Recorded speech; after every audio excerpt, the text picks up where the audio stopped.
Hey guys, Oblivion234 here with another Urban Rivals video.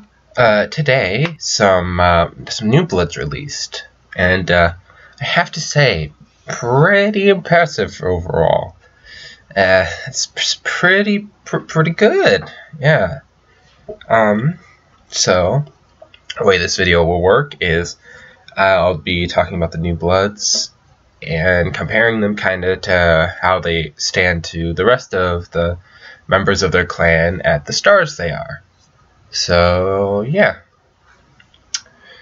we'll get started here with rescue. So the new rescue character is Bose, who's a 2-star 6/2, heal 2, max 10, support attack +3.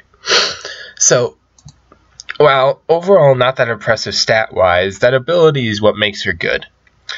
Rescue didn't have a good healer before Bose. I mean, they had an acceptable healer, but no one that had like heal 2. You had Ash with heal 1 max 8, and you had Campbell with heal 1 max 15. The heal 1 max 15's good, but he's also a 4-star, so he's taking up a big slot in your deck. With Bose, if you want that healing, you can just go, just throw her in, and she's a 2-star. So with her low star, even though she's got low damage, she's still relevant, which is better than a lot of the 2-stars from this clan, and even some of the 3-stars. So yeah, Bose overall is a pretty good addition to the rescue clan.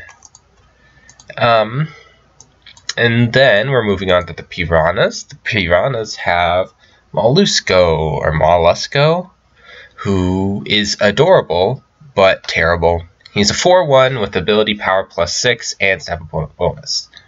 So I mean, this would be great if he was a 4/2 or a 4/3, but he's not. And he has absolutely no way of getting more damage without Fury. So yeah, there's really no reason to run him. If you're gonna run anything like him, you just run Puff, who's a 9/2. It's just so much better because 1 damage is kind of bad. I mean, the only thing he's good at is being a wall, but if your opponent has cancel opponent power modifier or a stop opponent ability, he's a 4/1. It's just bad. And like, that's even bad for like a 2-star stat, because like you've got Tolliver, who's a 9/5, who's a 2-star.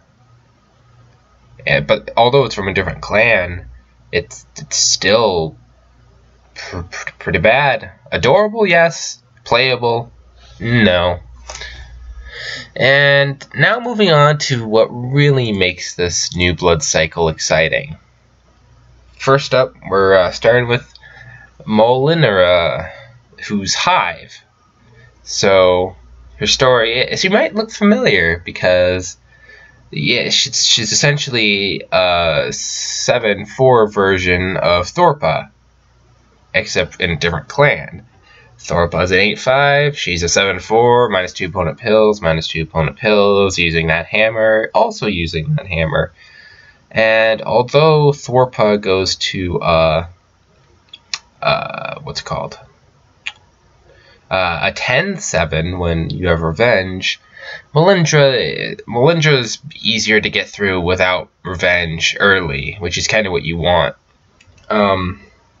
And she's also only a 3-star instead of a 5-star, or a 4-star, whichever one.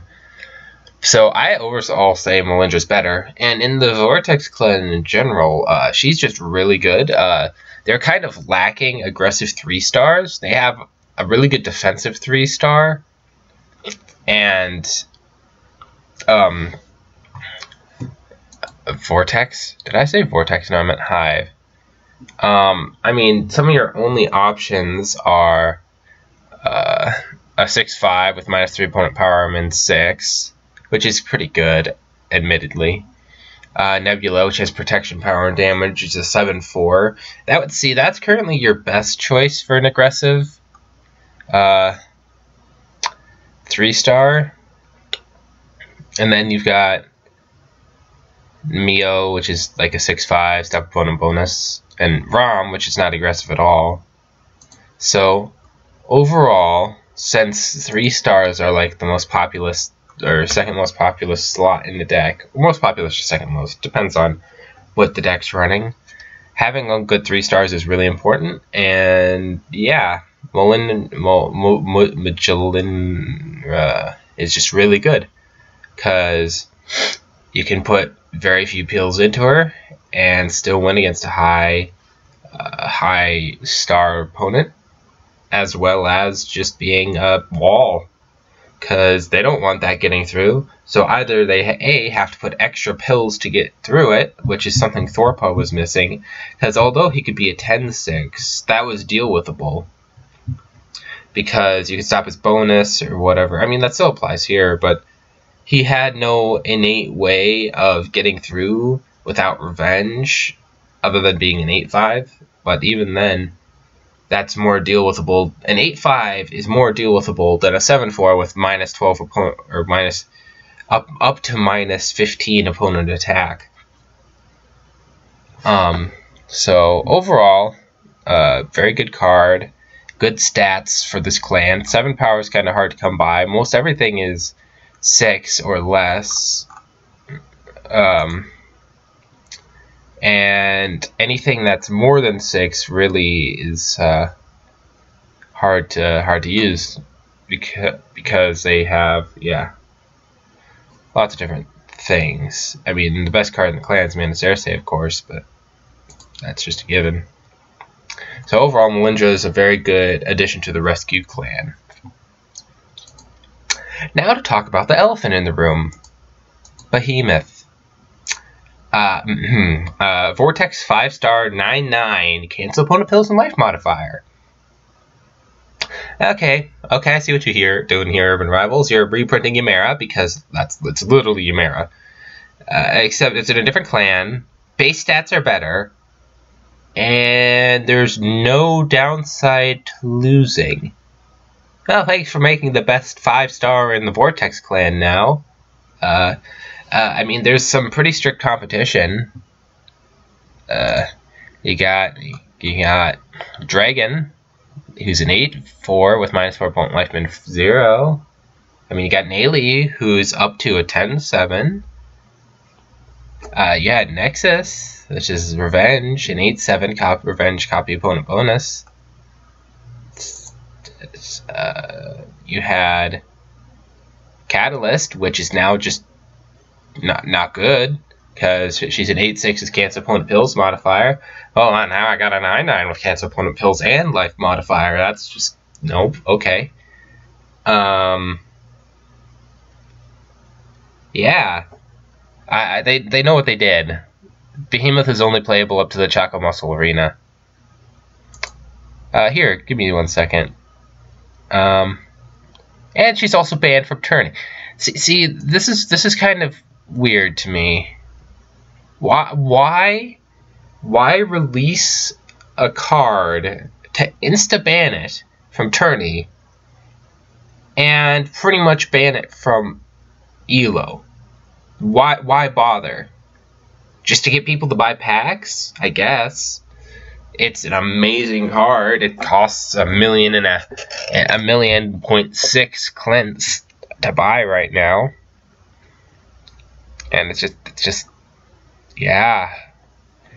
I mean, comparing it to the original Ymera, base stats are higher. Other Ymera is an 8/7, and doesn't have innate protection again with their power and damage like the other Ymera does, which is protection, opponent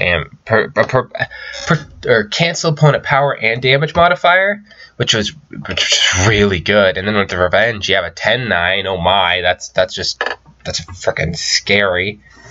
But this one, so cancel opponent pills and life modifier. So if they have any on defeats that gain them health, that doesn't happen. If you're poisoned, or whatever it's called, yeah, it's poison. You can, you know, stop that for a turn, stop your opponent's heal, and there's no downside to losing with Behemoth, because if they have some sort of life modifier on, you know, when they deal damage to you, you know, when they're round, it doesn't happen. Also, on defeat, getting pills back against Vortex, she's really good because you can't just chump something in front of her.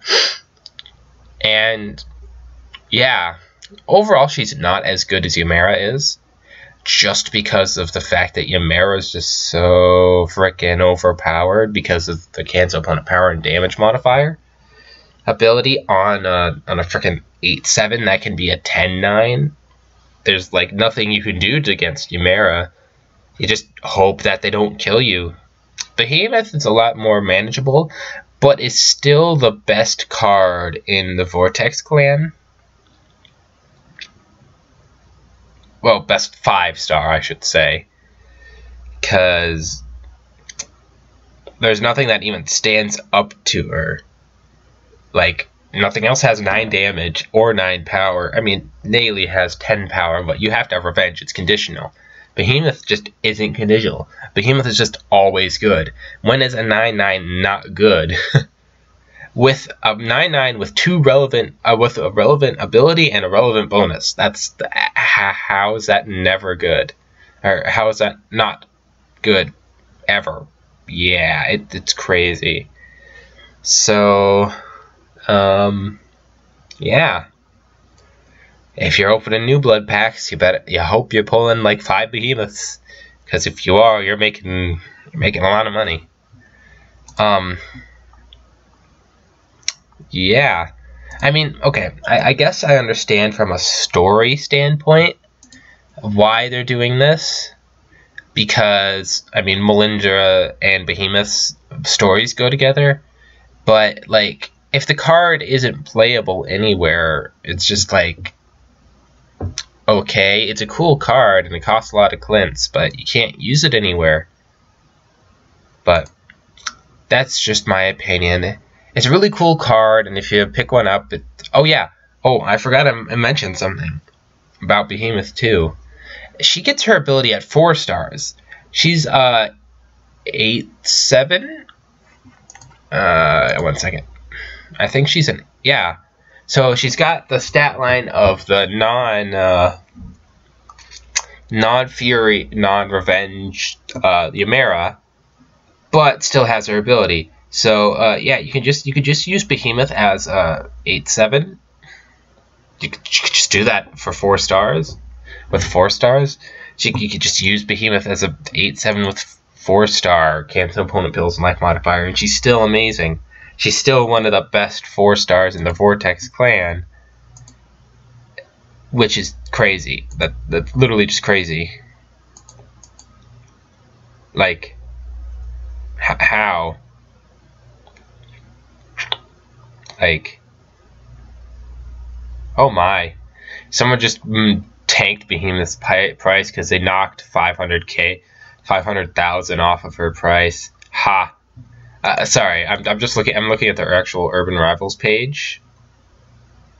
So yeah, but seriously, an 8/7 with that ability is one of the better 4 stars from the Vortex clan too.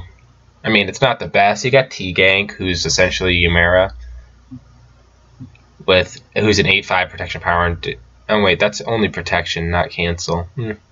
But yeah, needless to say, it's one of the best cards that they've made in a while, and it's pretty impressive.